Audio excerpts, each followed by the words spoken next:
ఆదికాండం 11:22. సెరూగు 30 ఏండ్లు బ్రతికి నాహోరును కనెను. సెరూగు నాహోరును కనిన తరువాత 200 ఏండ్లు బ్రతికి కుమారులను కుమార్తెలను కనెను. నాహోరు 29 ఏండ్లు బ్రతికి తెరహును కనెను. నాహోరు తెరహును కనిన తరువాత 119 ఏండ్లు బ్రతికి కుమారులను కుమార్తెలను కనెను.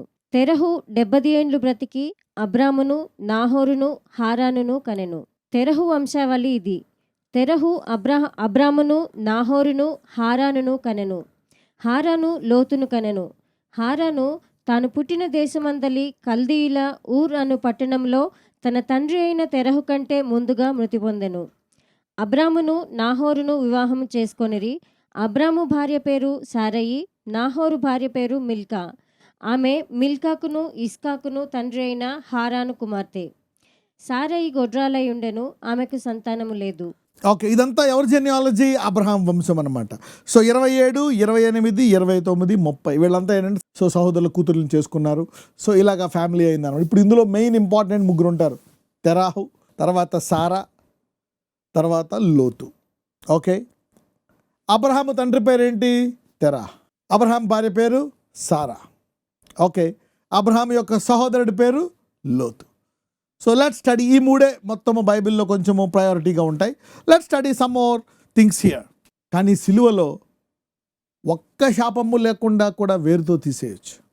ఎప్పుడు కూడా చూడండి, ఏదైనా చిన్న చిన్న ప్రాబ్లమ్స్ వచ్చినప్పుడు అలర్ట్ అయిపోయి దేవునిలోకి డీప్గా వెళ్ళిపోండి. మీ ప్రార్థనా సమయం ఎక్కువసేపు చేయండి. ముదిరిపోయిన తర్వాత నీకు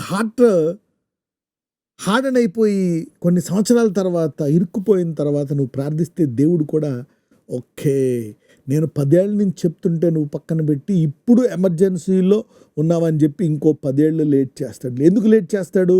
నిన్ను ఆయన వాక్యములో లేవనెత్తడానికి, మళ్ళా నిన్ను బాగు చేయడానికి, ఆ పునాది వేయడానికి ఆయన టైం పడుతుంది. అందుకే ఆలస్యం జరుగుతుంది.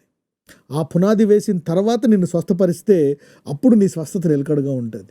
పునాది వేయకుండా వెంటనే స్వస్థపరిచామనుకోండి, నీకు ఆయన వాక్యము తెలియదు, ప్రార్థనా జీవితము తెలియదు, పరిశుద్ధాత్మ తెలియదు, ఆయన స్వరం తెలియదు. అందుకే ఇప్పుడు ఏదైనా ఒక ప్రాబ్లం మన పౌల నుంచి బయటకు వచ్చేయాలా అని కంగారు పడొద్దు. దేవుణ్ణి ఎరగడంలో సమయం కేటాయించండి. ఆ బలహీనతలో, ఆ బాధలో, ఆ వేదలో, ఆ రోగములో దేవుణ్ణి తెలుసుకోండి. కొన్ని ప్రిన్సిపల్స్ పాటించండి. నువ్వు ఎప్పుడైతే నిలకడగా ఉన్నావో అప్పుడు నీ స్వస్థత శీఘ్రంగా నీకు వస్తుంది. ఒక మంచి పునాది మీద అతను కట్టుకోవడానికి మైండ్ లేదు. Somebody is becoming sensitive to the Holi Spirit. అందుకే నేను చెప్పాను, ఏదైనా సమస్య వచ్చిందా, consider, go, why this problem is coming, why this temptation is coming, why, go, find out, ask God instructions from God. ఆ స్టేజ్కి వెళ్ళండి, receive from God. Otherwise you keep on moving. Be sensitive to the Holi Spirit. David late చేయలేదు, ఇమ్మీడియట్గా ఒప్పేసుకున్నాడు. సౌలు అలా కాదు, బొంకుతా ఉన్నాడు. Sensitivity, instinct అని చెప్పాను, అందుకే కదా. So I just don't teach you just the Bible but the consequences. ఎక్కడి నుంచి చూద్దాం? 31 కూడా చదువుదాం.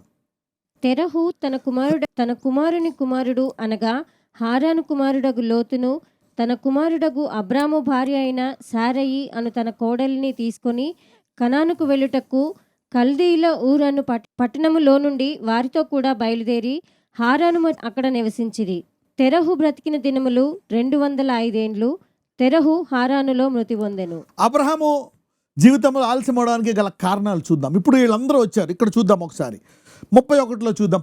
తెరాహు తన కుమారుడగు అబ్రహామును, తెరాహు తన కుమారుని కుమారుడు అనగా హారాను కుమారుడగు లోతును, తన కుమారుడగు అబ్రహాము భార్య అయిన సారాయి అను తన కోడల్ని తీసుకొని కానాను వెళ్ళుటకు కల్దీయుల ఊరను పట్టణంలో వారితో కూడా బయలుదేరి హారాను మట్టుకు వచ్చి అక్కడ నివసించారు. Okay, right. నా ఆ తర్వాత చూద్దాం 32. తెరాహు బతికిన దినములు 200 ఏళ్ళు.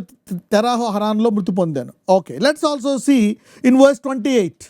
హారాను తాను పుట్టిన దేశమంది కల్దీయుల ఊరను పట్టణములో తన తండ్రి అయిన తెరాహు కంటే మృతి పొందాను. ఓకే, నా ఉర్ అనే ఒక ఊరు ఉందన్నమాట. You need to underline that. Okay, ఇప్పుడు ఈ నాలెడ్జ్ తోటి లెట్ us see యెషయా గ్రంథం 51, 2, 3 వచనాలు. నీతిని అనుసరించుచు యెహోవాను వెదకుచూ నుండు వారలారా, నా మాట వినుడి. మీరు ఏ బండ నుండి చెక్కబడితిరో దాని ఆలోచించుడి. మీరు ఏ గుంట నుండి త్రవ్వబడితిరో దాని ఆలోచించుడి. మీ తండ్రి అయిన అబ్రహాము సంగతి ఆలోచించుడి. మిమ్మును కనిన సారాను ఆలోచించుడి. అతడు ఒంటరి అయి ఉండగా నేను అతన్ని పిలిచి తిని అతనిని ఆశీర్వదించి అతనిని పెక్కుమంది అగునట్లు చేసి తిని. ఒంటరిగా పిలిస్తే మనోడు తండ్రిని విడవలేకపోయాడు. భార్యను తీసుకొని రా, తండ్రి ఎందుకు, సహోదరుడు ఎందుకు? అందుకే అక్కడ ఆలస్యమైంది. అక్కడ ఆలస్యమైనందుకు అబ్రహాముకు అందుకే 25 ఏళ్ళు ఆలస్యమైంది. దేవుడు రమ్మంటే విడిచిపెట్టకుండా నువ్వు 25 ఏళ్ళు ఆలస్యం చేస్తావా? You delay your time. ఇప్పుడేమో నువ్వు నాకు ఇవ్వట్లేదు కొడుకుని, మళ్ళీనేమో లోతు వెంట పట్టుకొస్తాడు, ఏది ఇస్తాను అంటా ఉంటాడు. అప్పుడు ఆ లోతు సొదొమ గొమొర్రా వెళ్ళిపోయిన తర్వాత అప్పుడు అంటాడు, వెన్ లోటు వెళ్ళిపోయిన తర్వాత అప్పుడు అబ్రహామా ఇప్పుడు చూడు నీకు ఈ ప్రాంతాన్ని ఇస్తానంటాడు. లోతోడు వెళ్ళిపోయిన తర్వాత now Abraham see now I will give you this land. ఇవన్నీ పరిశుద్ధాత్ముడు బోధిస్తాడు. The Holi spirit will teach us. ఏమేం మాట్లాడావు, ఎక్కడెక్కడ ఎలా చేసావు, how arrogant you are, how proud you are, what did you talk, what did you do, and now your prayers are not answering and you say immediately right now never go back, never go back. Abraham late చేశాడు, తండ్రి sentiment వాడాడు, సహోదరుడు sentiment వాడాడు. God separated him. తెరా అంటే అర్థం రాసుకోండి, delay. హరాన్లో ఉన్నాడు. హరాన్ అంటే గుర్తుపెట్టుకోండి, బ్యారన్. లోతు ఎవరు? హరాను కొడుకు, లోతుని వెంట పెట్టుకొచ్చాడు. తెరా ఎవరు? డిలే.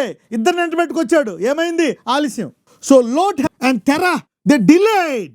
దేవుడు ఒంటరిగా రమ్మన్నాడు, ఇద్దరిని ఎట్టుకొచ్చావు. The name of Terah is delay and Haran is delay. Haran కొడుకు లోతు, తెరా కొడుకు అబ్రహాం. సో ఆలస్యం అంట పెట్టుకొని త్వరగా అయిన ఆయన తండ్రి చనిపోయే వరకు కదలలేదు గుమ్మం. దేవుడు ఎప్పుడో పిలిచేవాడు. The delay and the reason for this things. అయినా పర్లేదు, that doesn't matter. But if you carry on, నీవు అలా ముందుకు వెళ్ళిపోతున్నావు అనుకోండి, తప్పులు. ఎందుకంటే హీఈస్ ద ఫస్ట్ మిషనరీ, అతనికి తెలీదు. కానీ మనకి ఆలస్యము జరగకుండా ఉండడం కోసం మనకి నేర్పిస్తున్నాడు. Somebody is cutting off your delay of 25 years, delay of 5 years, 10 years, 20 years. కానీ తుదకు అబ్రహాముని దేవుడు ఆశీర్వదిస్తాడు. నా కుమారుడు నువ్వు వెనక్కి వెళ్ళిపోయావు, you didn't go back, you vent ahead. నువ్వు అవిధేయుడు అయ్యావు, ఆలస్యం జరిగింది. ఆలస్యం అనే పేరు కలిద్ది, ఇద్దరిని అంటబెట్టుకొచ్చావు. Barren and delay. Okay, Haran అంటే బ్యారన్, టెరా అంటే డిలే. అందుకని ఆలస్యం నీ జీవితంలో జరిగింది, బ్యారన్ నీ జీవితంలో జరిగింది. Not sense. అందుకే 10 సార్లు అడగాలి, God what should I do. కానీ అదే అబ్రహాం లాస్ట్కే దేవుని స్వరాన్ని క్లియర్గా వినడానికి వెళ్ళిపోయాడు. ఏ స్టేజ్కి? కొడుకుని అంటే టక్ మంది ఇచ్చేసాడు అంతే. ఒక్క నిమిషం ఆలోచించలేదు, ఒక గంట కూడా లేట్ చేయలేదు, పట్టుకెళ్ళిపోయాడు. దేవుడు చూశాడు, నా కుమారుడు మంచి ఫినిషింగ్ ప్రోడక్ట్ అయిపోయాడు. He became good finishing product. ఈ అబ్రహాం కోసమే దేవుడు వాగ్దానం ఇచ్చాడు. ఈ అబ్రహాం కోసమే మళ్ళీ మొత్తం తీసేసి నోవాను పెట్టాడు. ఈ నోవా ఆశీర్వదిస్తే ఆశీర్వాదం నుంచి అబ్రహాం పట్టుకొచ్చి యేసు ప్రభువుని తీసుకొచ్చి యేసు ప్రభువు నుంచి మళ్ళీ అబ్రహాం పట్టుకొచ్చాడు. Somebody will focus on Abrahamic blessing. అబ్రహాంకి ఆశీర్వాదం ఉంది. Melchizedek powers. He had Melchizedek powers. Melchizedek యాజకత్వం చొప్పున ఉన్నాయి. Strength out of weakness, power, glory, honour. Claim the blessing of Abraham.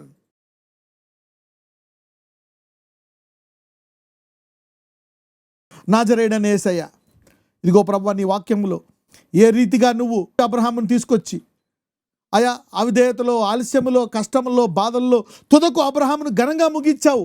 అలాగే ప్రతి విశ్వాసి వారి బ్యాక్గ్రౌండ్ ఏమైనా ఎటువంటి పరిస్థితి అయినా సరే తుదకు ఘనముగా ముగిస్తావని ఇంత గొప్పగా నువ్వు రాసావయ్యా. మేమైతే దీని మీద కేంద్రీకరించి ఆ ఆశీర్వాదాన్ని పొందుకొని నీకు గొప్ప సాక్షులుగా ఉండి ఘనంగా ముగించి నిన్ను పరలోకంలో కలుసుకునేటట్టు ప్రతి ఒక్కరికి ఆ గొప్ప కృప దయచేయమని నాజరేయుడైన యేసు నామమున ప్రార్థిస్తున్నాము తండ్రి. ఆమెన్.